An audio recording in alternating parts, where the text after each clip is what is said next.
Okay, so today we will discuss on the total quality management or TQM.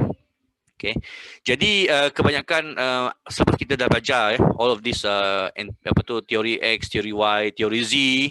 Okay, so these three of theories actually has brought up into a new frontier of the management, especially in the corporate sector. Okay, where eventually it is adapted into our new public management. And one of it yang famous sampai gunakan sampai sekarang is a TQM, Total Quality Management. Pernah dengar tak?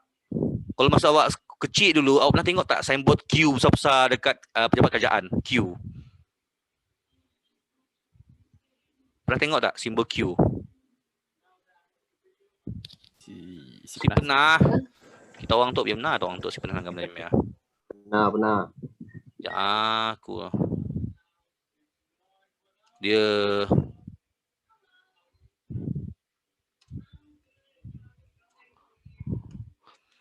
sekarang ni memang dah tak ada lah dia punya logo tu.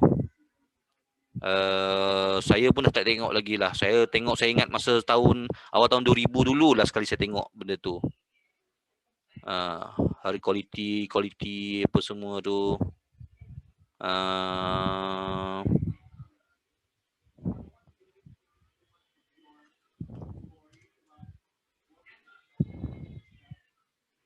Tak ada lagi lah logo tu. Susah cari logo hari quality ni. Dulu lah senang cari.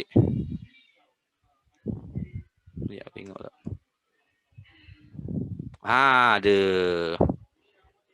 Kalau yang pernah tengok logo ni saya share dulu korang.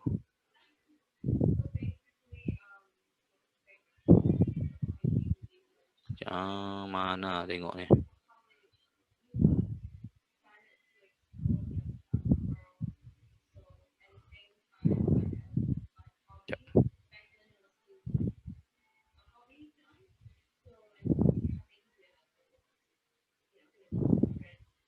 Ni, ada tengok tak yang Q besar ni? Ada dekat lak ada dulu.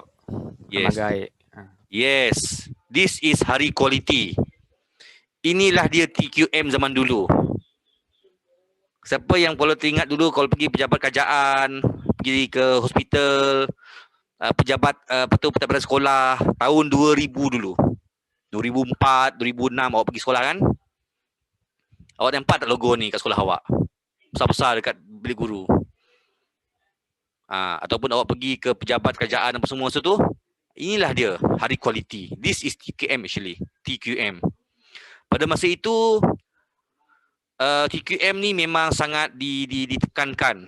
Tapi lepas tahun 2000 awal tahun 2000 tahun 2010 selepas kita buat transformasi GTP, Government Transformation Program. Kalau pernah dengar GTP, Government Transformation Program yang memperkenalkan NKRA, National Key, Resource Areas, kita memperkenalkan KPI, Key Performance Indexes pada segi kerajaan. This is one new of reformation of the government sector. Kita memperkenalkan, kita rebrand this Q kepada Hari Kualiti dan Inovasi, HKI. So HKI ni Unimas pun ada buat, semua ada buat. Memang ada buat HQI, itu yang kita gelar sebagai HKI sekarang. Okay. Tu kalau nak tahulah, tu cerita sedikit sebanyak cerita. Kalau pernah tengok itulah dia asal usul berkenaan dengan hari kualiti. Okay. Kalau pernah tengok bagus. Tak pernah tengok tak apa. Sebab tu benda zaman dulu mencerita tu. Tapi apa yang kita akan bincangkan pada hari ini adalah memang berkisar kepada inilah, memang berkisar kepada apa yang macam mana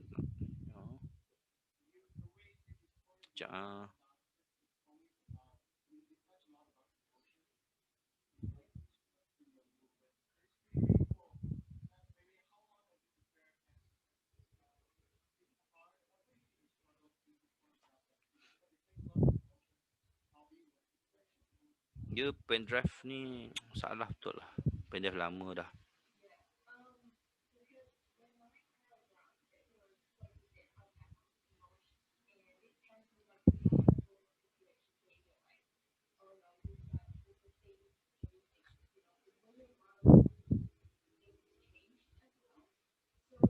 Okay. Alright. Jadi apa yang kita bincangkan hari ini adalah kita akan lihat aspek bagaimana total quality management itu dilaksanakan di sektor awam. Okay. Alright. So we will talk about this TQM. Okay. It is a key issues in the private and public sectors is the quality management, where the management of the quality involve all level or employees from the CEO to the lowest paid workers. Sebab tu ada hari quality tu dilihat daripada serendah-rendah, daripada kerani, driver apa semua tu, sampailah ke top management. Kita akan lihat semua tu. And basically, what is the quality that is mean here? Okay. So originally it means conforming to the requirements. Know when we do and do not conform to the requirement. Each employee must understand the quality in the same way, meaning to say there are standards to be determined or to be list out, to be identified in order for us to say that this is the standard that we wanted to deliver to the customer or to the client. Okay, but marketplace demand more than that. Today we cannot talk about the quality when we do not meet the customer's perceptions. Jadi that's why apabila saya biasa bercakap berkenaan dengan client's charter. So basically client's charter is the way where we trying to try to measure what has been delivered to them, and then how this the client perceive our services. That's why when you go to any of the government agencies, let's say you're going to JPJ to renew your road tax or to renew your license, bila you pergi sana, dia akan ada mesin, ada 5 ikon kan, ataupun 3 ikon. Muram, tak senyum, senyum, ataupun 1 sampai 5, betul. Dia minta kita rate, please rate our service 1 to 5 kan. Biasanya kita tak 5 lah. Kalau tak letak 5, dicampak awak punya application nanti. Tak 5 lah. Ataupun awak pergi bayar bil, bil elektrik, you pergi bayar bil telefon dan sebagainya, dia ada minta tuan untuk rate lah kami punya servis 1 sampai 5. Betul? Okay. So this is where we want to see, want to measure the quality that has been provided, and also what are the customers' perception. So here, by today's standard, quality means delighting the customer by continually meeting and improving upon the agreed requirement. Meaning to say, bila kita bercakap pasal agreed requirement ni, dalam kita punya mindset sebagai seorang klien yang menerima or when we receive this kind of services, kita ada some kind of expectation, how we are being entertained, and how the deliverance of the one, how they entertain our report, how they react, they take into they take actions on the report, how they give the solutions, sebagainya. Okay, so that's the idea actually of the reporting. And having TQM when every member of the organization is involved is the final product, or the service to the customer. Okay. So meaning to say here, kalau dalam sektor kerajaan, we need to have this kind of measurement to measure how the involvement or how the organization itself provide the services, where it is a cumulative effort by the whole team. And TQM is a management process that involves people, system, and supporting tools and techniques. Okay, kita faham? It's a management process, meaning to say it is from above until lower of the level, daripada atasan sampai bawah. Okay, kalau kualiti bawah tak bagus, atas kena tengok, dan seterusnya. So it involves people. People must be trained. People must be ready. People must be aware. People must be well trained. Okay, on this kind of settings. Alright. And there must be a system. System here doesn't mean system computer. It also system how to react on the taking reports, how to dia punya catat aliran kerja dia dan sebagainya, and also dia punya forms dan sebagainya. These are the things lah. Apabila kita berkata berkaitan dengan sistem. Dan of course sistem komputer adalah sangat membantu untuk mempercepatkan proses-proses tadi. Okay. Dan juga what are the supporting tools? Supporting tools could be could be use of softwares, could be use of the queue management system, could be use of the ambil nombor, what you call it, ambil nombor giliran dan sebagainya. Okay, benda itulah. Alright. Dan teknik-teknik yang berkaitan lah. So this TQM cannot happen by the incident. It must be going through all of this complex and comprehensive planning and also development of the system, of the procedures and so on. Jadi sebenarnya bila kita berkaitan pasal kenapa kita belajar public sector ni, sir, kita ni ramai orang ni bening. Ini yang awak buat nanti. How to design all of these things. Kalau orang kata betul ke? Yes. In fact, we actually this development lecturers also, we are involved actively in this kind of things on the state and also on the federal level. We are doing this. Okay. So TQM basically is a change agent that aims at creating a customer-driven organizations. So bila you belajar dalam organization development, kita ada belajar pasal change agent on this development, organization development. You pun ada belajar pasal quality apa semua. It's the same thing.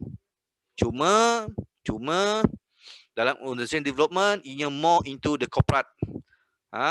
But here dalam public sector is more onto the public sector, sektor kerajaan. Bagaimana kita cuba mengadaptasi apa yang diaplikasikan oleh sektor-sektor swasta tadi di dalam sektor kerajaan untuk meningkatkan dia punya keberkesanan penyampaian perkhidmatan, the service deliverance efficiency, kita kata. Okay.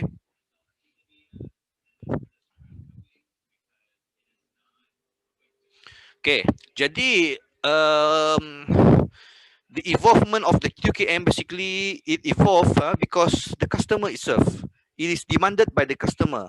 Over the years, the expectation of the customer become higher and higher. Kalau dulu, okay,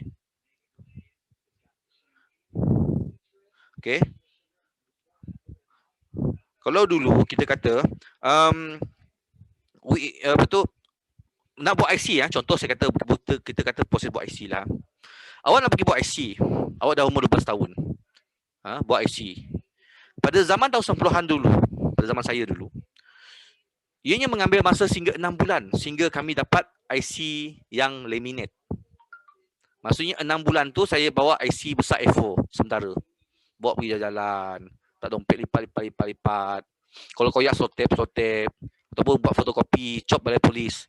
Ya, cop balai polis kata ianya adalah salinan yang diakui sah dan sebagainya. So saya tak perlu bawa yang original, saya bawa yang salinan kopi tapi ada cop balai polis.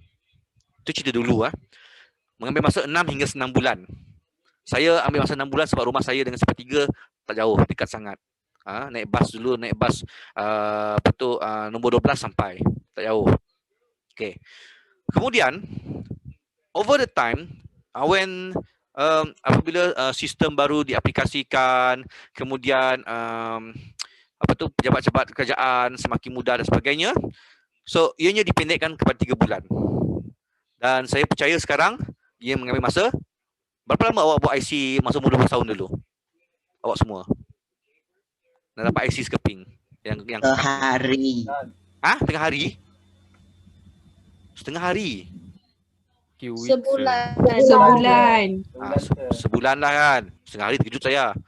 Sebulan kan? Yes. Awak dah dapat IC daripada awak umur 20 tahun dulu, awak pakai yang kertas tu, kepada IC yang kad tu sebulan awak tunggu kan? Okay. Zaman saya dulu 6 bulan paling cepat. Paling biasa kami tunggu setahun. Muka masa tu masih lagi muka hitam putih. Tak ada colour. IC saya dulu, first IC saya muka hitam putih. Laminate. Kad laminate. So itu adalah IC dulu. Okay. Kemudian Dulu kalau IC, saya pernah mengalami situasi yang mana saya beli dompet kena curi, kena pickpocket masa saya form 3. Okay. Dan A1 is early 2000. Year 2000, early something, early year 2003, 2002. So saya pergi ke Simpang 3. So IC saya hilang, I have to lodge a police report.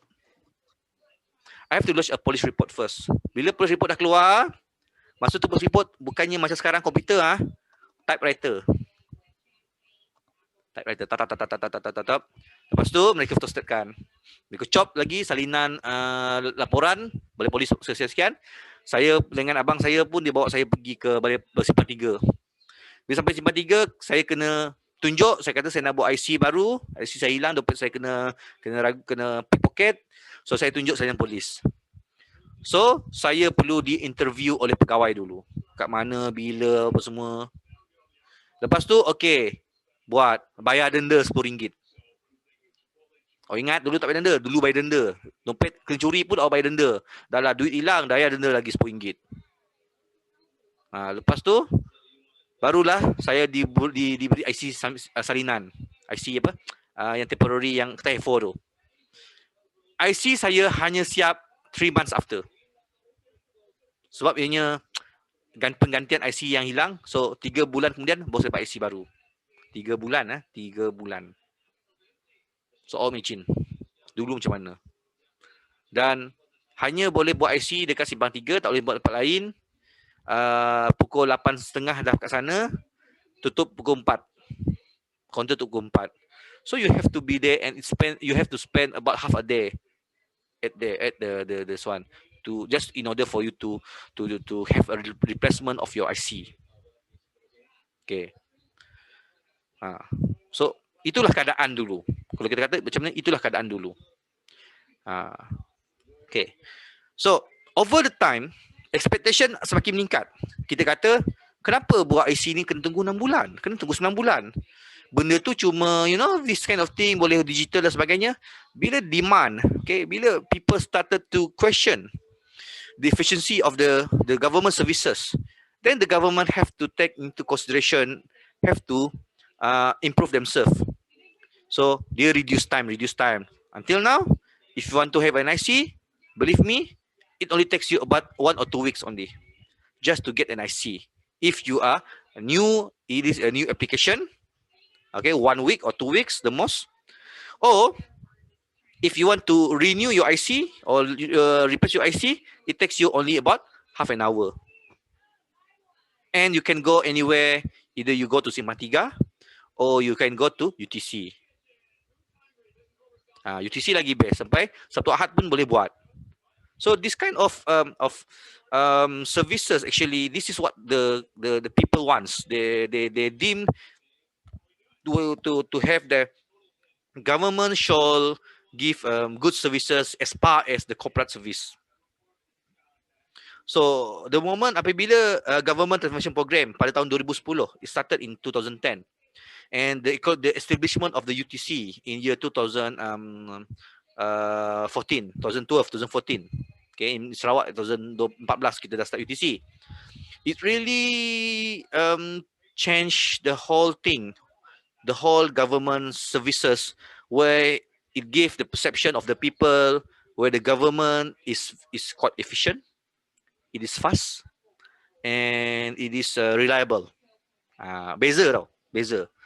Dulu nak buat pasport kena tunggu seminggu. Sekarang buat pasport tunggu sejam. Pergi UTC, pusat immigration sana, cakap, oh, cik nak buat pasport, cik? Ya, saya buat pasport. Okay, dah isi apa semua gambar. Cik pergilah makan dulu kat pasport atas, nanti dalam sejam cik turun bawah.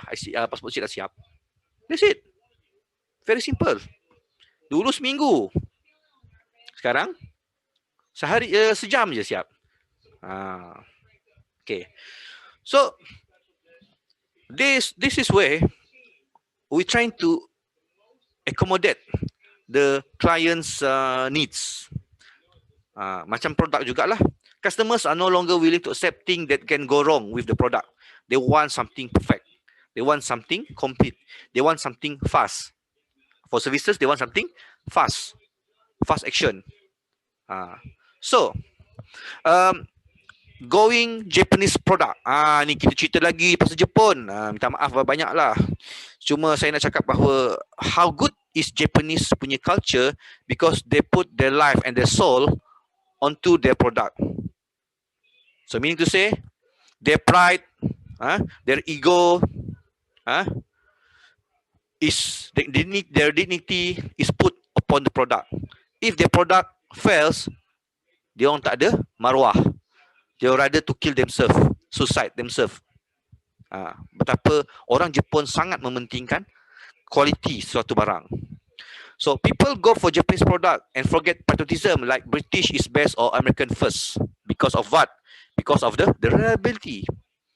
Because customer is the supreme and they wanted value for their money. Of course. Saya tanya awak lah. Okay.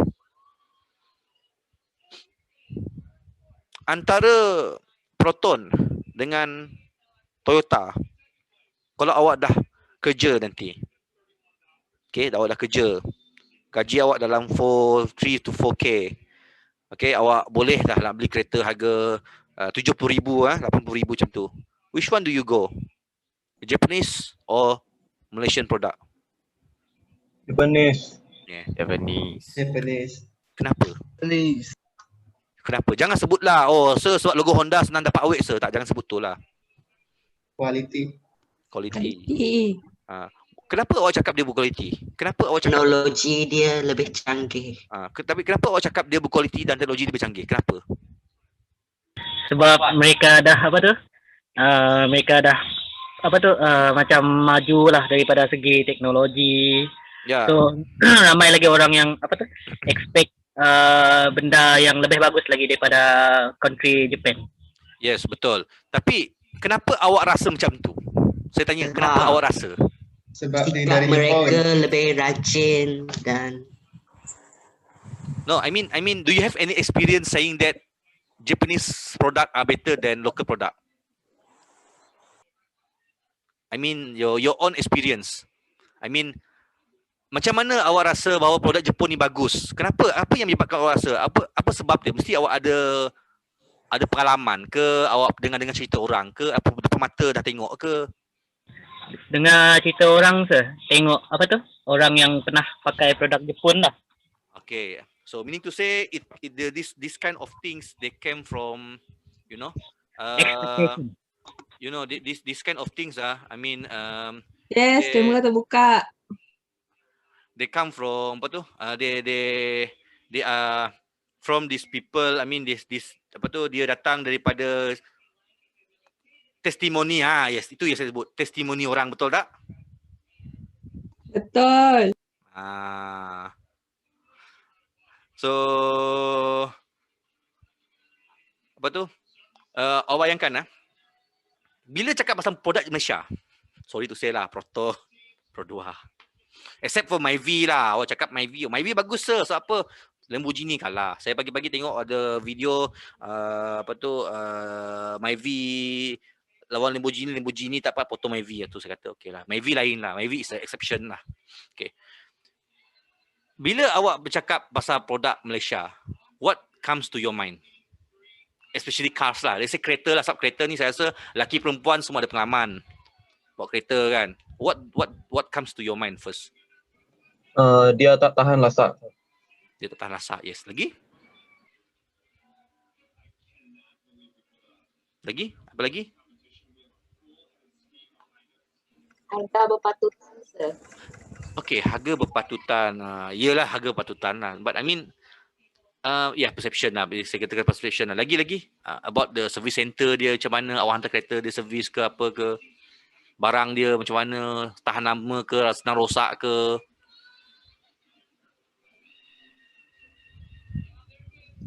Senang rosak, sir. Senang rosak kan. Lagi-lagi Proton selalu rosak dekat tingkap. Okey.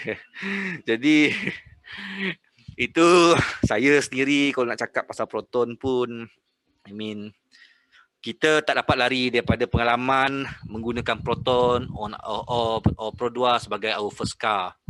I mean, my own first car is a Proton Saga. and it's a all potong saga, it's a potong saga yang aerobic saga suara aerobic Okay.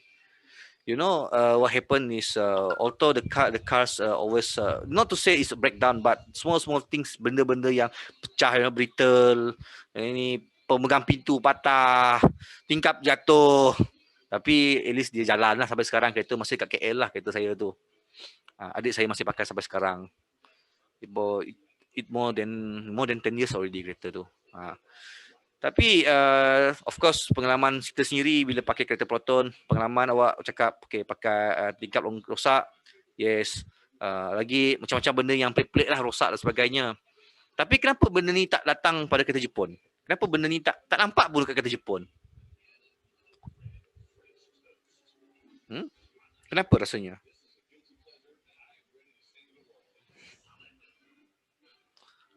Kenapa? Kenapa rasanya kereta-kereta macam ni kita kata kenapa kita punya persepsi kita kereta Jepun ni bagus? Kenapa kita rasa kereta Jepun ni tak dengar cerita-cerita yang benda dia rosak? Okay? Ianya sebab Japanese, when they come out with the product, they take care of the process of the production since the beginning of the process. Meaning to say, daripada pemilihan barang itu sendiri, dia dah pilih kualiti. Dia dah pilih barang yang digunakan adalah besi yang berkualiti, plastik yang berkualiti. Bila dia dihasilkan produk tu, daripada barang yang berkualiti itu akan menghasilkan produk yang berkualiti dengan teknik-teknik penghasilan yang berkualiti. Dengan setiap kali barang dihasilkan, dia akan cek kualiti. Itu Jepun. Itu Jepun. Tapi of course lah, kalau kata Malaysia ni, awak nampak sendirilah. Buat bangunan roboh, buat jambatan retak tiang. It's because of when we are not taking into considerations of the quality of the raw material itself. Maksudnya daripada sumber barang tu tadi, kita tak pentingkan kualiti. Kita mungkin kata nak murah. Itu menyebabkan barang tadi bila dihasilkan tak berkualiti. Itu beza dia. Bukan kata Malaysia saja. British, Amerika, they also do the same thing. Awak ingat kereta Mustang tu bagus sangat tak? Kereta Mustang cepat rosak. Problem dengan radiator. Dia punya mounting cepat haus. Awak ingat Ferrari bagus tak? Ferrari berapa kes terbakar sendiri. Dia punya elektronik selalu rosak. Dia punya fuel pump dia rosak. Volkswagen paling famous, gearbox selalu rosak. Tapi kita tak dengar benda ni dengan Jepun. Sebab apa? Japanese, they really jaga daripada asal sumber suatu produk tadi. Okay. And common law principle, let the buyer beware, now change to let the seller beware. Dulu pada tahun 80-an, 70-an dulu, the buyer have to aware themselves that they are buying things that are not reliable. British car has been deemed as a non-reliable cars in 1980s. 1980s. Always breakdown apa semua. Dan itu juga menyebabkan kita kata kenapa kereta Eropah tak famous di Malaysia tahun 90-an sebab selalu rosak. Selalu sangat rosak. Pakai rosak. Saya, pengalaman saya sendiri masa inilah, baru-baru daripada masa MCO tu, saya membantu saya punya kawan, dia cara FEB untuk repair dia punya Peugeot, kereta Peugeot dia. Peugeot ni orang Perancis punya kereta, orang Eropah. Mahal kereta tu. Awak boleh beli Camry sebiji dengan harga kereta tu. Tapi kereta tu masalah dia, wiring, ECU, cukup masalah.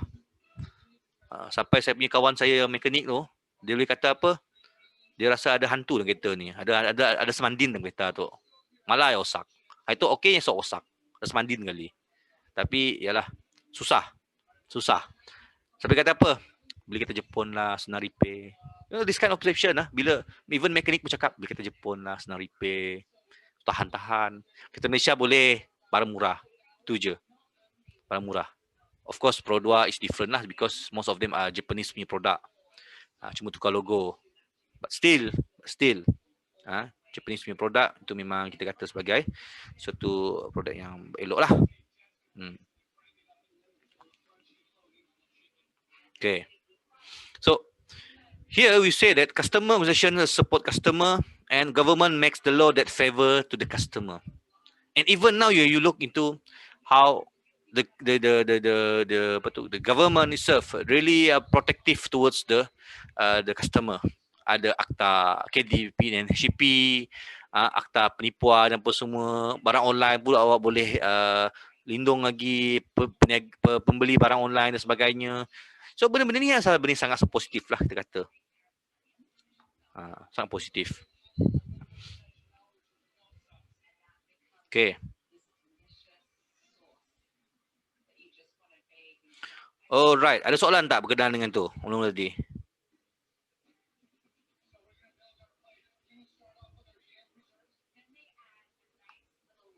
Tak ada, Okay. Kemudian kita berkata when we talk about the of course we wanted to have a quality product, then it comes to the cost. So the cost of quality is very high. It's high. Because the quality is only can be achieved through this a lot of inspections, phase by phase. And the result of inspection is a massive numbers of rejects or defective product. Dia kalau dalam kilang, bila kita contohlah, kita kata kita hasilkan sebuah PS5. PS5 tak lama lagi nak keluar, hujung bulan ni keluar PS5, harga 1,800. Saya sendiri pun tak mampu nak beli. Okay. So bila dikeluarkan PS5, so let's say hari ini batch production dia 1,000 buah. Bila dia check, dia akan ambil lebih kurang 10 buah untuk dia testing. 10 buah tu ada defect. So the whole batch of that 1,000 akan dibuang. Akan ditolak. So the whole batch of that 1,000. So meaning to say, in order for them to jaga quality, yang 10 sampel tadi yang diambil secara random tadi, hendaklah at least 7 daripadanya atau 8 daripadanya bagus. Tak ada masalah langsung. So you imagine. In fact, Japanese product is so high quality that they deem only one product 10% or 1/10 sampel tadi boleh rosak. Lebih dari itu, buang semua the whole batch. Itu Japan. It's very concerned on the quality of the product. And inspection adds to operating costs. Sometimes quality is compromised for short-term financial management, where the customer have no choice but to absorb that cost. Tu barang mahal. Kenapa kita kata barang Jepun mahal sekarang? TV Sony mahal daripada TV China. Oh, sir, TV Sony mahal, sir. RM4,000 65 inci. Bagus aku beli Skyworth, sir. RM2,000 lebih je 65 inci. Yes, but the quality. Again, the quality. Handphone. Sorry lah, Malaysia handphone, kita tak ada handphone buatan Jepun. Okay. Tapi awak tengok. Those handphones yang daripada kilang besar-besar macam Huawei, iPhone, Samsung. These phones are very good. Susah rosak dan sebagainya. Tapi kalau you tengok macam handphone Realme, Lenovo yang murah-murah ni apa semua rosak, cepat ni cepat tu. Sebab apa? Quality.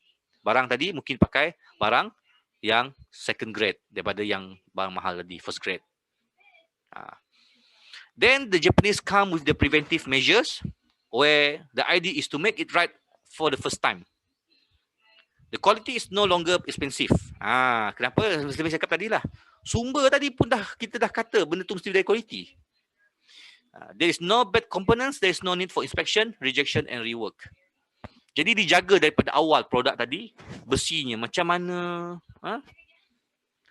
apa tu dia punya design dia macam mana sebagainya, itu merupakan orang Jepun punya produk sangat berkualiti tinggi.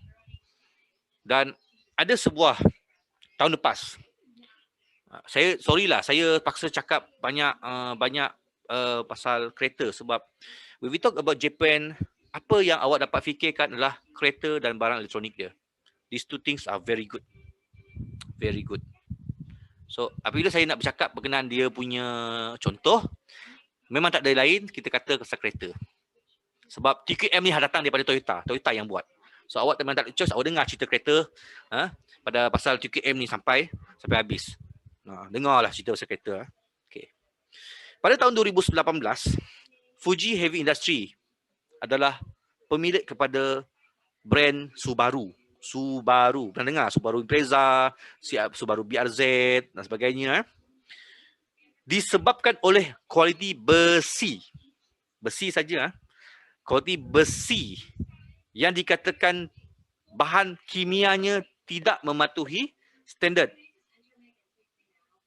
The whole batch of kereta itu dipanggil balik dan tukar kereta baru.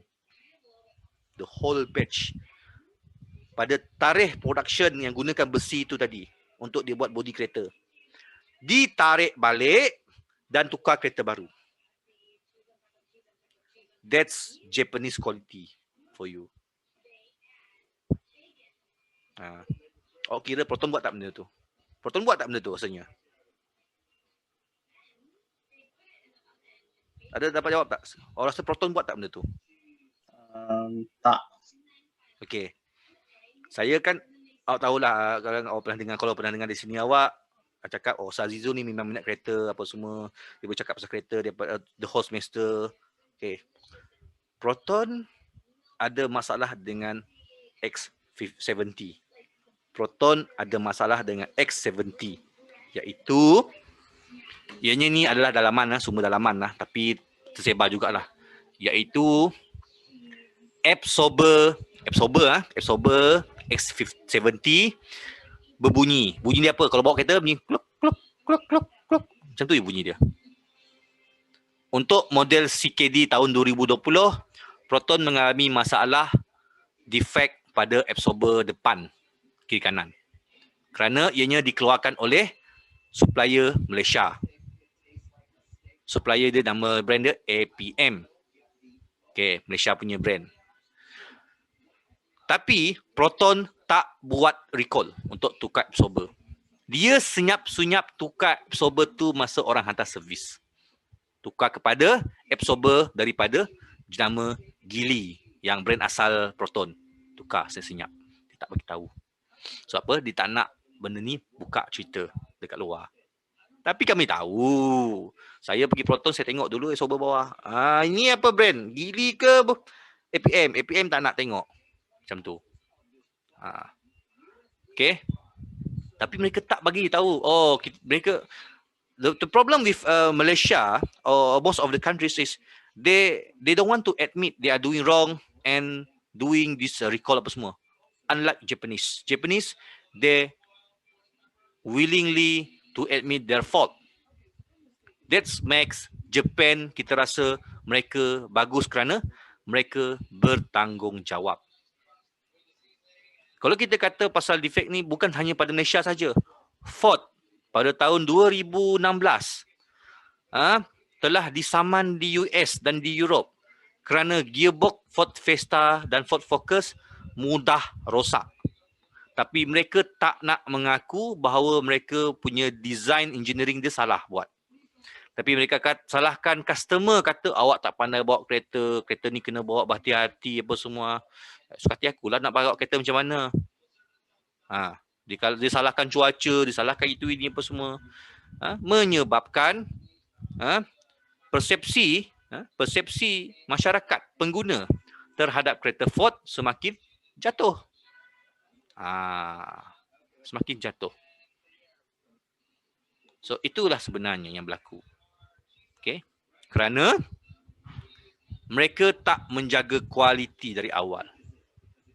Ford sedar bahawa gearbox dia punya design ada masalah. Akan menyebabkan masalah pada kemudian hari. Tapi mereka tak nak ubah. Mereka tetap jual. Sebanyak 1 juta Ford Fiesta dijual di seluruh dunia. Dan mereka tak nak ambil tanggungjawab itu. So, mana-mana awak semua rasa, lawalah kita Ford, no, you think first. Ford terkenal dengan sikap lepas tangan mereka. Mereka tak nak tanggungjawab apa-apa defect to Ford. So, in the end of the day, awak balik jugalah tengok kereta sama ada Toyota atau Honda. Toyota Honda tu je lah kereta yang boleh percaya pun. Sekarang ni. Kemudian kita lihat juga the fortress of management, where traditional system creates departmental fortress as each department is striving to achieve its own objective. Maksudnya di sini, dalam pengurusan, department hanya fikir pasal mereka sendiri. Mereka tak berfikir as a whole organisation. They think on their own department only.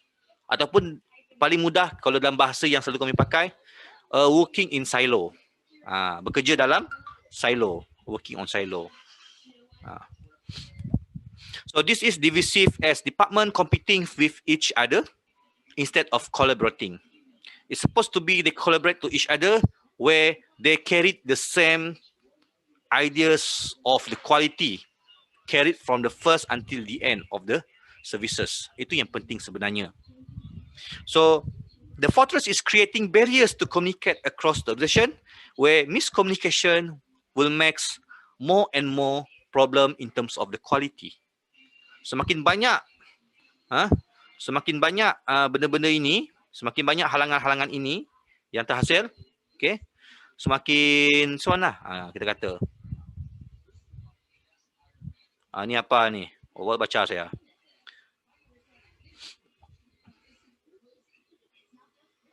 Kalau kita kata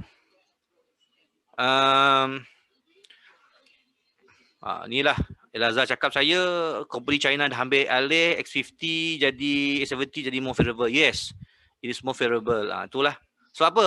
Geely itself they really take care on the technology because satu dia bukan syarikat kepunyaan kerajaan China. Ini syarikat private. Dia compete dengan dunia, dengan pasaran antarabangsa.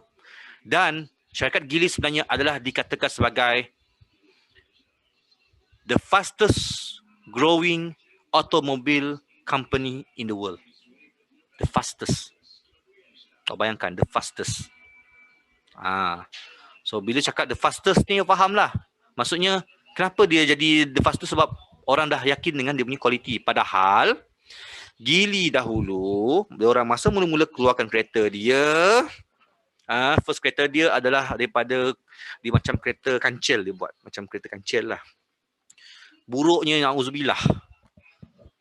Buruk dia na'udzubillah. Betapa buruknya. Tahun 1994 masa tu. Terlalu buruk untuk dilihat. Terlalu tak berkualiti. Sana sini barang jatuh apa semua. Tapi sekarang macam mana? It's among the fast growing company, automobile company in the world. Now, Geely. Especially after dia take over Volvo. And remember, X70 and X50 sekarang ni adalah menggunakan teknologi yang Volvo ada pakai sekarang. Cuma yang masih menjadi masalah adalah pengurusan Proton di Malaysia masih lagi berada di takuk yang lama. Itu sebenarnya. Saya tak kata Proton tak bagus, tak. Saya pun baru lepas test drive X50 last week. Sedap pakai dia. Ada duit memang boleh belilah, tapi harga dia Allahu Akbar, mahal. Bayar bulan 1,000 kot, mahal. Kalau duit boleh pakai. Memang sedap pakai dia. Tapi dia memang sedap lah. Cuma saya tak suka kualiti dia punya service center. Service center dia teruk. Saya ingat saya pernah pergi Proton under Jimisa. Oh, teruk betul kualiti dia. Ismako teruk. Saya pergi Supernau, okey bagus Supernau. MD okey boleh tahan. So saya banding-banding memang service center lah yang main peranan sebenarnya. Dan banyak jugalah komplain kawan-kawan saya yang pakai X70 cakap dekat Semenanjung ada beberapa service center yang dia orang tak favor. Dia orang kata teruk, quality teruk dan sebagainya. So mean to say here, Proton kegagalan dia bukan atas produk dia, tapi kegagalan dia adalah lebih kepada perkhidmatan customer service dia. Yang mana customer service dia tidak menitik beratkan pelanggan. Balik lagi kepada TQM. Apabila customer service gagal untuk memberikan kepuasan kepada pelanggan, memenuhi kehendak pelanggan, maka servis tadi walaupun produknya bagus, it's still deemed as a bad service. Macam tu. Jadi kita Siapa pernah tengok cerita The Wolf of Wall Street? How tengok macam mana Leonardo DiCaprio dalam cerita tu, dia kan watak antagonis sana kan, dia orang jenis yang orangnya, but how he sells the market, atau dia fraud, it's a fraud market share, tapi how he promote it, how he take care of the customer, makes the customer believe on him, ending to invest a lot of money. Macam itulah. So in the end of the day, even though your product is good, but your service tak bagus, you also menyebabkan customer tak suka. So sama juga dalam servis kerajaan kita. Produk bagus.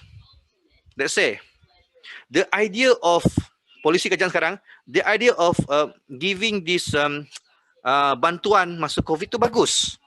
Kita kata kita seronok, kita kata oh we applaud that, we say that it's good. We applaud the idea of government wanted to give money to those affected people. Tetapi pelaksanaan dia macam mana? Banyak hengki-pengki, banyak birokrasi apa semua. It's still deemed as a bad thing.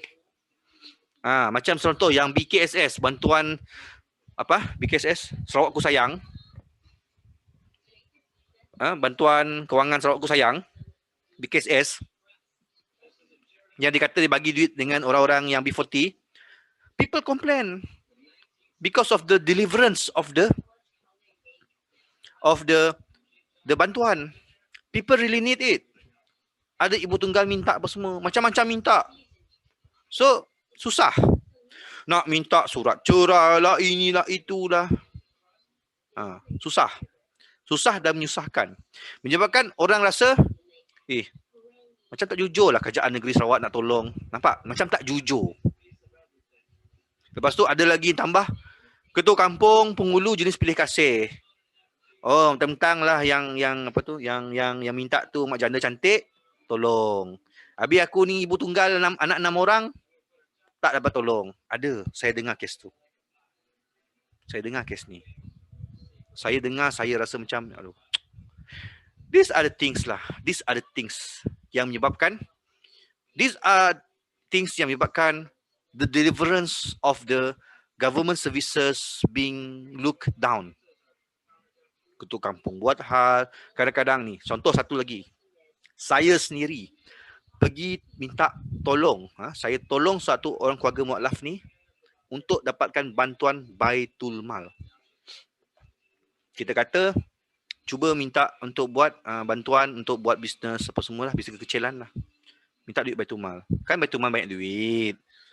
Tapi apabila mereka Baitul Mal menyusahkan proses ini, kena bawa sampai 5-6 kali bawa dia ke sana, orang yang saya tolong tu cakap apa?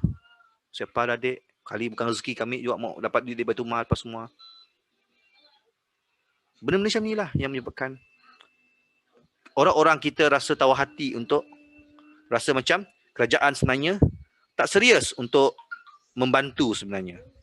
Inilah yang saya katakan sebagai, even though you have a good product, the policy itself is good, but when the deliverance are bad, it will bring along the name of that particular product. Saya rasa awak dapat kaitkan benda ni dengan apa yang berlaku sekarang.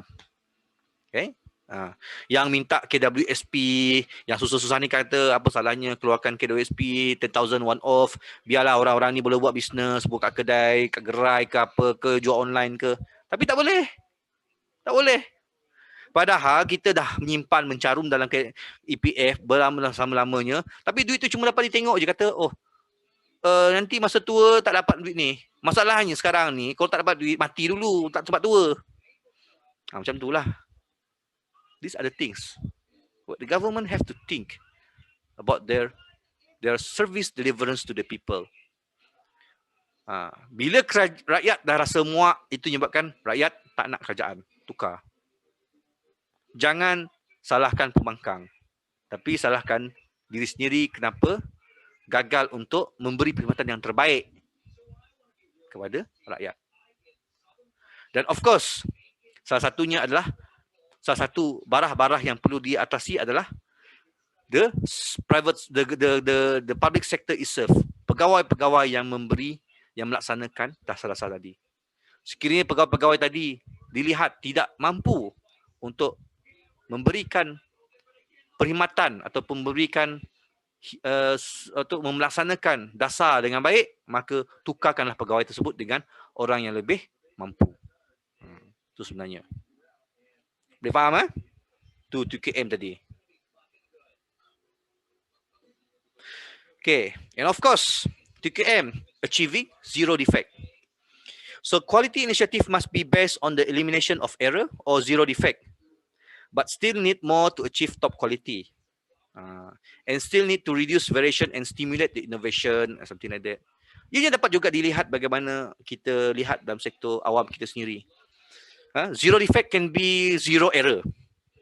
So anything dia proses apa semua perlulah zero error. Maksudnya jangan kita menyebabkan orang yang datang untuk isi borang apa semua 2-3 kali buat kerja yang sama. Okay. In the first place, we have to give a good service. Make them understand. Bagi checklist, benda-benda yang perlu apa semua. Supaya bila dia dah prepare semua dokumen yang diperlukan tadi, bila dia datang, everything can be processed all together. Bukannya, oh tak cukup ni balik lagi. Sampai seminggu, pergi balik. Kesian. Ada orang yang datang daripada jauh. Saya pernah dengar, depan mata saya sendiri, saya pernah borak dengan seorang pakcik ni. Dia datang daripada Ulus Bawah. Pergi Bintulu. Which is Ulus Bawah is about 6 hours using boat. Sampai pergi ke Sepauh, naik betul van sewa, dalam lebih kurang 2 jam sampai ke Bintulu. So it's about 8 hours. So dia kena bertolak pada pukul, let's say pada malam tu. So dia tidur dekat Pekan Sebawah, dekat tepi kedai. Dia tidur macam gelandangan lah. And then dia ambil van pukul 7 pagi, pergi ke Bintulu sampai pukul 9 pagi, just to fill in bantuan Jabatan Kebajikan Masyarakat. Dia tanya, datang, betul saya dekat JKM Bintulu situ, kita buat kerja. Dia kata, nak, aku tok datang hari, aku tok minta duit bantu. Dia kata, so tanyalah, duit bantu nama apa?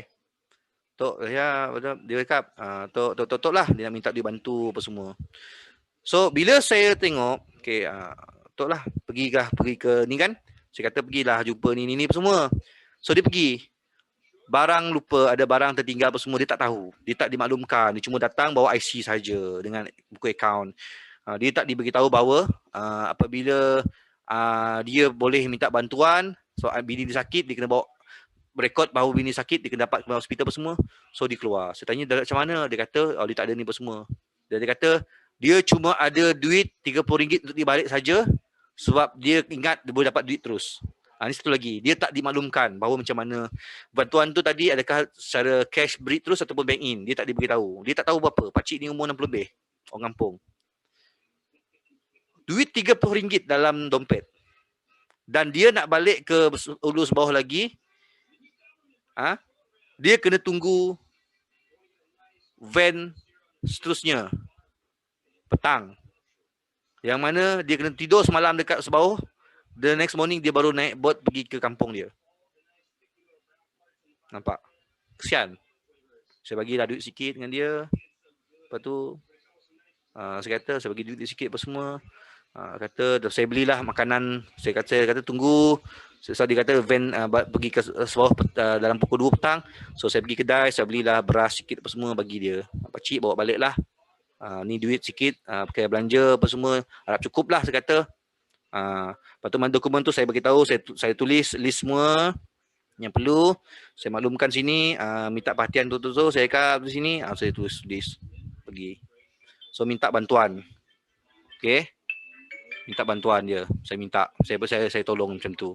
So dia tapi inilah dia akibat daripada kita kata bila kita nak bagi bantuan tapi orang-orang yang diamanahkan untuk menyampaikan maklumat tadi tak buat kerja dan sebagainya. Jadi susah macam ni.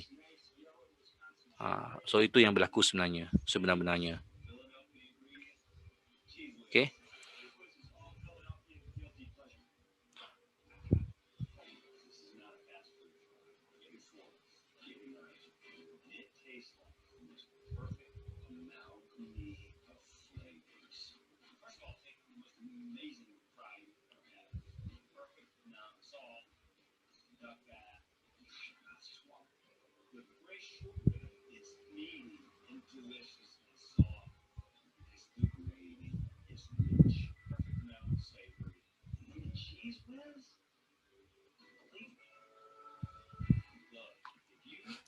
Okay. So itulah sebenarnya kalau nak, saya rasa some of your awak semua dalam ni pernah mengalami perkara ini sebelum ni kan. Saya rasa lah memang ada setengah awak yang pernah mengalami perkara-perkara begini, yang pernah nampak, dan ini benda yang kita rasa sedih benda ni berlaku. Okay. Kemudian of course to reduce the variation, management recognize tolerance in the output of the work process where tolerance is accepted to account for variation. Example of variations, tool layout, materials are never the same. Variation in one area affect the time and to complete in another area. Where TQM provides tool to measure and reduce variation like statistical process control. Okay. Variation, bila kita kata yang ini lebih kepada production. Ya, di mana production, standardization itu sangat penting. So kilang dia mana macam kilang dekat Malaysia, kilang kat China, kilang kat Jepun, kita expect bahawa dia punya production dia sama. Macam contoh awak beli kasut Adidas lah. Awak beli kasut Adidas, Adidas made in Germany, awak beli made in China, made in Vietnam, awak beli made in Malaysia. Made in Malaysia, kualiti dia lebih kurang sama. Mungkin adalah murah sikit apa semua, tapi dia taklah beza sangat kualiti dia. Macam awak beli kasut lah, awak beli kasut Adidas ke Nike macam tu. Tapi kalau kita berbicara berkenaan dengan public service, we expect that, let's say in HQ and the branch dekat negeri dan juga daerah, they can deliver the same quality of the services. Janganlah kata office dekat Sebuyau sana, teruklah servis dia apa semua, sebab apa? Yalah luar bandar, teruk servis. Nak bagus pergi Kuching. So we don't want this kind of thing. We want, even though dekat Sebuyau, they still give the best service to the people. Contohlah pejabat pejabat pendaftaran dekat Sebuyau, they still able to provide the IC within the time frame walaupun dia kat Sebuyau sana. Sama macam Kuching jual keluar sejam, mungkin dia keluar lebih lambat sikit 3 jam, tapi still okay. Taklah Kuching sejam, dekat Sebuyau tunggu 2 minggu. Mau cepat pergi Kuching Nun. Boleh-boleh cakap tu. Mungkin tak mau cepat pergi Kuching Nun, di bawah tang Sebuyau tu. So tak boleh macam tu lah. Kita tak nak macam tu sebenarnya.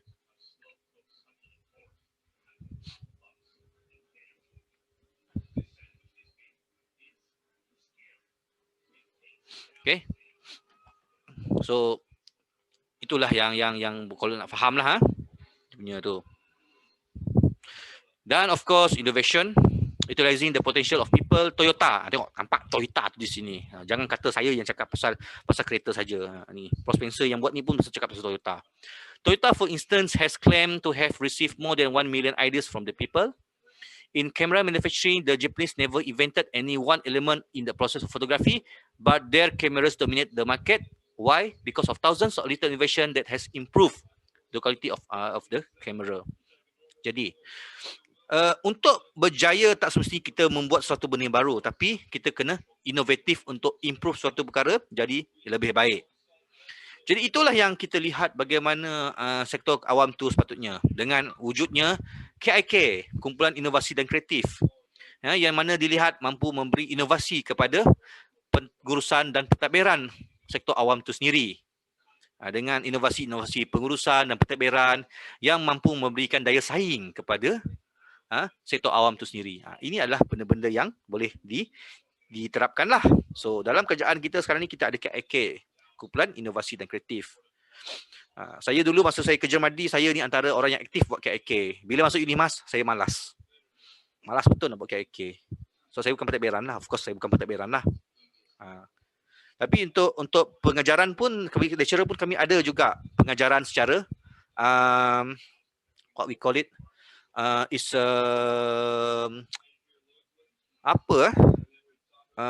blended learning. Macam mana kami menggabungkan multimedia, this IT, online things apa semua, games, elemen apa semua dalam membuat memberi pengajaran, melaksanakan PMP, pengajaran dan pembelajaran kepada student. Ada juga. Maksudnya inovasi itu memang ada dalam pendidikan pun ada inovasi. Tapi kalau sektor awam pun memang ada inovasi juga. Itu yang memberi mampu memberikan penambahbaikan kepada penyampaian perkhidmatan sektor awam. Macam itulah. Okey. Jadi, sekarang kita lihat apakah prinsip-prinsip dalam TQM. What's the principles of the TQM? So the first one is the process of change, where basic element of TQM is the process of change. Work is divided into series of activities or processes. Ada workflow dia. Not isolated within the department fortresses, but it can be inter-department, antara department. Strength to the total chain to the customer is reliance on weakest link, which is an individual process. Failure in one process impact on the final product or services. One of the element yang spoil, the whole thing akan affected. Sebab tu, setiap proses tadi perlulah diperkasakan. These are the first principle of the TQM. So secret of the quality is to ensure that each link is equally strong. So the idea of getting right for the first time of each step of the process. Contoh dia, admitting a patient to the hospital or receiving a guest to the hotel. All of those processes are different but still has one thing in common. So each process has a customer and supplier or internal customer and supplier. And for every of the process must make things right first. Contohlah awak masuk hospital kan.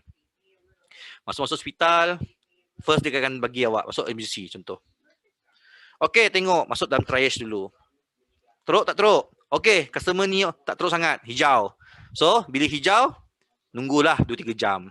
Bila kuning, okey, masuk terus. Bila merah, go straight pergi ke bilik bedah. So apa? Make things first right. Cara dia assess the physical orang tu, the assess condition orang tu sedar tak sedar, bangun tak bangun, petik jari, bangun tak, mata gerak tak bergerak, tengok nadi, tengok apa semua. These are things, make things right to understand the condition of the patient first. Baru dia okay, decide. Orang ni, okay, hantar merah terus. Sebab dia dalam keadaan kritikal. Orang ni kuning, dia separuh kritikal. Orang ni hijau, tidak kritikal. Macam tu. These are the things lah. Macam awak pergi hospital, biasalah. Kalau demam, setakat demam tengah malam tu, awak akan nunggu 8 jam, 6-8 jam. Kalau awak accident motor, awak pergi kuning. Kalau sakit jantung, merah terus. Macam tu lah, lebih kurang. Okay, the second principle is the internal supplier and customer, where the final customer is the process. In the process are not the customers of the organization, but the internal customer. Okay. Hospital administration and hotel receptionists do have contact with external customer, but their work process also have internal customer. Example is the sisters in the ward, for example. If their work process is done right for the first time, sister at the ward can greet the patient and housekeepers to have the room ready for the guests on time. Maksud di sini apa? Pekerja. Pekerja adalah internal customer dan supplier. Sebab tu AirAsia apabila ditanya bagaimana mereka boleh berjaya mengatasi Malaysia Airlines, apa dia kata? Saya jaga pekerja saya dahulu. Bila pekerja saya terjaga, pekerja saya akan jaga customer saya. The idea is, AirAsia punya konsep management dia adalah internal customer, which is their own staff. Dia jaga dia punya pramugari, dia jaga dia punya pilot, dia jaga dia punya staff dekat yang angkat beg apa semua. Jadi apabila staff-staff tu terjaga, this staff will give the best to the passenger, to the customer. Secara tak langsung. Suatu AirAsia dia sangat suka tunjuk dia punya pekerja. Pramugari dia suka tunjuk pilot-pilot dia dalam iklan dia apa semua. Because this is how he toke AirAsia appreciate the customer. Macam itulah.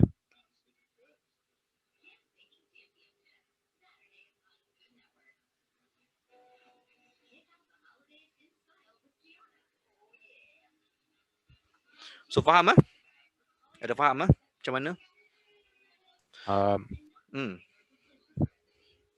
Faham, sir. Faham Nampak dah pernah dengar tak yang saya cakap ni? Macam mana macam mana AirAsia Tony Fernandez dijaga dia punya staff dia. Dia kata I take care of my staff take care of my customer. Pernah dengar kan? Pernah. So bila awak suatu masa nanti awak dah menjadi seorang pegawai. Saya semasa saya bekerja di jabatan dulu, saya ingat saya punya bos cakap dengan saya macam ni. Jaga awak punya staff bawah awak. Staff tu lah kaki dengan tangan awak. Awak cumalah seorang pegawai yang mana awak cumalah otak sahaja. Awak cuma kepala mereka. Tapi tanpa kaki dan tangan, awak lumpuh.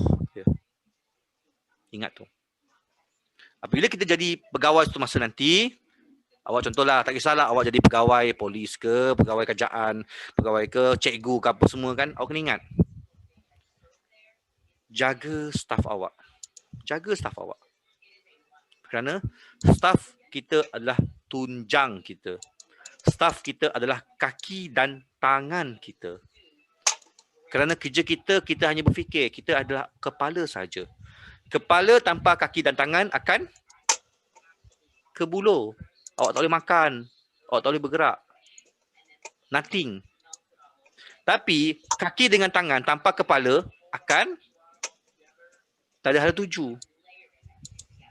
Tiada hala tuju. Sebab tu jangan sombong. Ingat pesan saya. Jangan sesekali sombong dengan staf bawahan. Satu kesilapan pegawai-pegawai muda, especially yang baru graduate, bapak dia ada kabel, masuk kerja kerajaan. Mereka tak respect, mereka tak ambil berat, mereka tak nak berkawan, mereka tak kisah. Mereka rasa sombong. Mereka rasa mereka lebih tinggi daripada staf bawahan. Yang penolong pegawai, kerani dan sebagainya. Jangan macam tu. Saya, walaupun saya sebagai lecturer, saya punya grade saya adalah 48.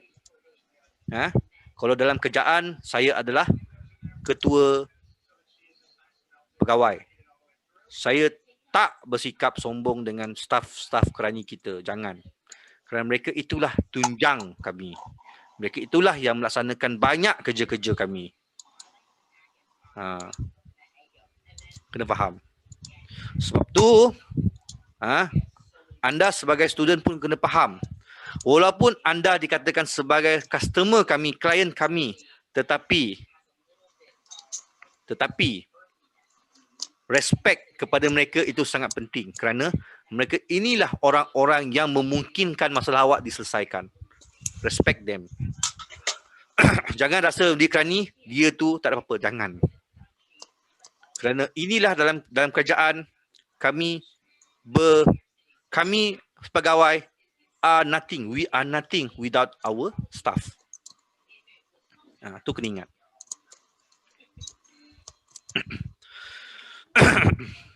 So, need to make customer happy by knowing what they want. Understanding the nature of work process help to remove many repetitive error. A lot of all problems crop up time and time again. Ini lebih kepada fundamental dia lah. Macam mana kita kata knowing what the customer want, knowing what staff want, and understand the nature of work and reduce all this hanky-panky, benda-benda yang repeat, yang ulang-ulang, yang tak patut berlaku, yang boleh diselesaikan one off, kita buat one off, selesai macam itulah sebenarnya. Nombor 3, prinsip dalam TKM is the communication. Ini direct. Communication. Important to communicate with the colleagues because the majority of day-to-day hassles are caused by failure in the communication and the behavior of management of the attitude or the attitude of the people. Okay. Importance to have briefings, in-house magazines, notice boards, and videos featuring the CEO, where it is important to make this the staff understand the aspiration of the top management, so that this aspiration can be handed down to the staff, and staff can do their best in order to fulfill the aspiration of the top management. Itu penting.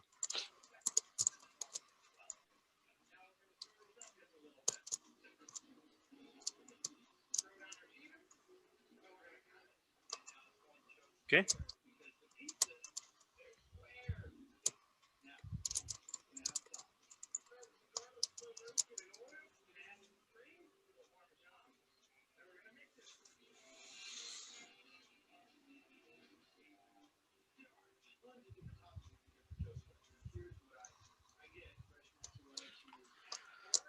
Okay, so communication keeps the workers informed.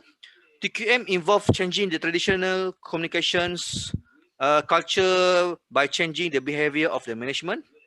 There are two keys change in the behavior need are learning to listen. Okay, kena ingat kita sebagai pekerja, kita kena belajar untuk dengar apa yang orang bawahan cakap. Bukan maksud awak ikut cakap orang bawahan tak, tapi dengar keluh kesah mereka, dengar rintihan mereka, dengar mereka punya masalah. Dan kita sebagai pegawai, kita akan cari the best win-win situation. And empowering employees to set the agenda for communication. Let them talk. Dalam meeting, let them talk. Bukannya awak ketua, awak cakap, orang yang semua dengar, duduk diam, tak boleh macam tu. That one is not good communication. Yang paling bagus, okay, let them voice out their worry, their problem, their limitations, their difficulties, and you as a officer later, you have to think on that. Kerana awak bukan yang berada yang frontliner yang berada di kaunter. Mereka ini yang ada di kaunter. Yang makcik-makcik, yang kerani-kerani ni, yang duduk kat kaunter ni, mereka yang tahu masalah sebenar. Kenapa lambat diproses, sebab apa dia cakap lah, oh ni sebab ini. So awak sebagai ketua, awak kena fikir macam mana untuk memudahkan semua ini. Berlandaskan prosedur operasi standard yang telah digariskan oleh pihak jabatan ataupun pihak kementerian. Kena ingat benda macam tu. Okay. Dan of course, bring joy to work.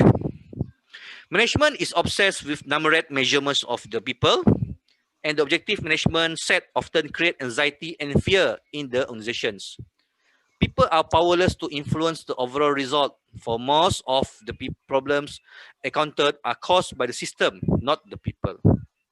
Kena faham, kadang-kadang sistem-sistem dalam perusahaan ni yang menyebabkan kita takut, kita rasa gelisah, kita rasa tak nak ni, tak nak tu, apa semua, rasa tersekat. Tapi the idea, if you are good leader, you have to create a good vibe, positive vibe dalam office. Apalah salahnya sekadar kata tak apa kita boleh buat.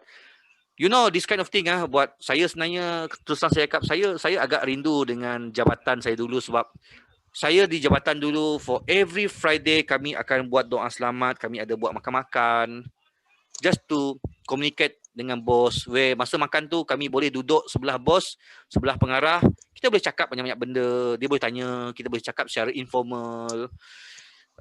Kita boleh berbincang dengan staf-staf bawahan pada masa tu, sama-sama makan. Dan juga kita ada masa bersama, create bonding, create positive office vibe, hias office sikit-sikit. Sambut birthday, kita rasa dihargai.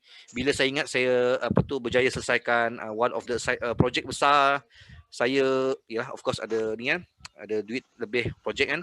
So saya sponsor the whole office makan kambing golek, you know, this kind of thing. Mereka pun happy, congratulate me apa semua. So dia jadikan satu aspirasi orang lain untuk buat benda dengan jayanya dan sebagainya. So this good vibes actually yang menyebabkan saya rasa seronok bekerja dekat jabatan saya dulu. Untuk pengetahuan, saya dulu bekerja di Mardi sebagai pegawai penyelidik Mardi di HQ di Serdang sana. So saya seronok dengan tu. Saya rasa saya enjoy kerja, walaupun kerja saya banyak tapi saya enjoy. Tapi apabila masuk Unimas, kurang budaya tu. Saya lihat di sini agak kurang budaya macam tu. Jadi kita rasa macam saya nak bawa benda tu, tapi agak sukarlah nak bawa budaya yang boleh menjadikan office ni sebagai positif. Sebab tu nampak saya sekris dengan Dr. Regina ni, kami dengan Miss Katie, kami orang ni bersama sebab apa? Kami nak create this kind of vibe. Cuma untuk WA22 kami berjaya cipta. Setiap kali meeting ada makan-makan apa semua, ada enjoy, ada lepak. Tapi bila bersama dengan program lain tak nampak benda tu, susah nak buat. Tapi kita alhamdulillah kita WA22 actually di kalangan pensyarah-pensyarah kita seronok. Dan kami seronok, kami banyak bincang pasal masalah student apa semua di luar waktu formal, di luar waktu kerja. Kami bincang pasal awak punya pencapaian, kami berbincang pasal kami punya kebimbangan kami, especially macam this kind of COVID-19. Kami masih bercakap macam mana nak tolong student dapat kerja, what we should equip them. Sebab tu saya selalu cakap dengan awak semua, masa COVID-19 ni banyakkan benda online, awak belajar Microsoft Office online, awak belajar basic accounting, awak belajar sedikit sebanyak pasal human resource. Saya pun ada cakap cerita-cerita pasal labor law apa semua. Tengok dalam internet, faham benda tu, faham konsep tu. You are free to ask me kalau tak faham. Because kita tak dapat nak ajar secara formal, tapi kita, kalau awak ada macam benda-benda yang nak tanya, you can ask me, you can ask Dr. Regina, you can ask Sir Chris, apa semua. Because kami, in the end of the day, kami nak lihat awak semua mampu untuk mendapatkan kerja, dan seterusnya, jadi orang yang berguna lah. Kalau jadi pegawai yang bagus, pegawai yang jujur, pegawai yang baik hati. Kalau jadi manager syarikat, manager yang bagus, yang proaktif, yang inovasi, yang baik, yang sentiasa mendukung orang bawahan. Kalau buat bisnes, menjadi seorang businessman yang bertanggungjawab, yang jujur, yang bersikap kesawanan. These are the things lah yang kita nak sebenarnya. Okay. So one of the way macam mana kita nak wujudkan benda-benda ni semua adalah you have to create a positive vibe. You have to have a lot of knowledge. Technical knowledge, hands on. Bukannya awak, oh tak boleh sir, saya bukan engineering. No, you know how to do several things, operate several software dalam yang diperlukan dalam office apa semua, is good enough. Awak tahu the concept of marketing contoh. Awak faham ekonomi macam nak buat marketing semua, awak boleh buat, no problem. So itulah soft skill, cara nak bercakap, cara nak negotiate dengan orang tu penting. Tu benda-benda yang awak mungkin tak dapat belajar dalam kelas, tapi you can look into dalam YouTube semua. So try to make use of your time untuk tengok-tengok benda ni, belajar. Macam saya sendiri, sampai habis saya buat kerja apa semua, ada masa lapang hujung minggu saya menggeladah tengok Arduino kit untuk saya nak buat saya punya sistem rumah smart home saya sendiri. Saya nak buat sistem pertanian moden saya sendiri. InsyaAllah kalau saya buat vertikasi gunakan handphone untuk kontrol air apa semua. So benda-benda ni boleh memberi saya satu benda barulah, idea baru sebagainya. Itu benda-benda yang kita boleh belajar sebenarnya. Okay. So management must concentrate on measuring the system, the change process rather than measuring the people. And the work system and the objective should be set for the people so that there is trust and collaboration. And of course, bring joy to work. Kerja hendaklah sebagai satu perkara yang menggembirakan. Dan apakah benefit TQM tadi? Tak banyak kan benefit dia, ada ni je prinsipal dia. Okay, so benefit of TQM may be summarized as follow: a greatly improved product or service, major decrease in wasted resources, a massive leap in productivity, the best opportunity to increase your profit, A long-term increase in market share, a sustained competitive advantage, a real release of potential of people, a motivated workforce, and the elimination of much hassle and frustration involved in the management. Benda-benda itulah benefit-benefit dalam TQM. So, di sini dapat lihat bahawa bagaimana TQM tadi boleh membantu dalaman sebenarnya. Bukannya kita kata awak fokus on the client alone. Tapi sebenarnya awak membantu dalaman itu sendiri. Awak membantu organisasi itu sendiri. Awak membantu mencipta satu persekitaran pekerjaan yang baik. Awak perlu mencipta suatu komunikasi yang baik antara staff dan juga awak berusaha untuk membuat satu polisi yang bersikap win-win situation di antara staff dan juga klien. Itu penting sebenarnya. Okay? Boleh faham? Okay. Susah kan TKM? Susah. Nak buat memang susah. Lagi-lagi dengan birokrasi kita ada dekat kerajaan cukup susah. Sebab tu saya minta sebab saya rasa sekarang ini kebanyakan pegawai-pegawai yang atasan merupakan orang-orang lama yang mereka tak menggunakan konsep-konsep ini. Dan mereka bersikap tradisional, bersikap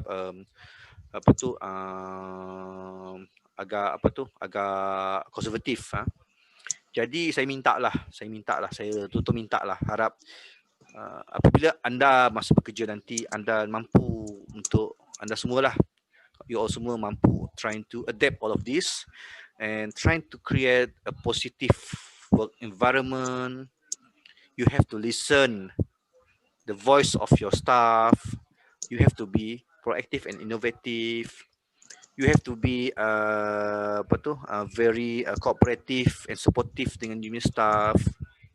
Jangan kita ingat bahawa kita ni pandai, kita ada degree, kita ada master, kita ada PhD, kita ni lebih bagus daripada orang-orang yang cuma ada diploma, ada SPM saja. Tak. Kadang-kadang kita kena ingat, kita kena faham bahawa kita bernasib baik untuk dapat masuk universiti. Kita bernasib baik kita dibesarkan oleh keluarga yang ada kemampuan. Kita bernasib baik kita ni pandai. Kita pandai belajar. Mereka ni orang-orang yang kurang nasib baik, tapi mereka kita tak boleh layan mereka sebagai orang yang teruk. Kerana mereka ini mungkin rezeki masa tu belum ada, mereka tak ada peluang seperti kita. So kita kena layan mereka secara adil, secara saksama. Itu penting. Dan in the end of the day, saya harap bahawa perkara-perkara inilah, this kind of positive things lah yang kita dapat terapkan dan seterusnya. Eventually, hopefully, you guys are the one who can change the whole thing, either in the public sector or the corporate sector. Change the mindset, change the idea yang boss, I am the boss, you are the staff. Change the idea. Create a leadership. Benda ni penting sebenarnya. Supaya kita mampu menggerakkan negara kita menjadi lebih maju. Dan pada masa itu dilihat bahawa tidak ada perbezaan di antara sama kita, semuanya persamaan. Itu penting. Right? So itu sajalah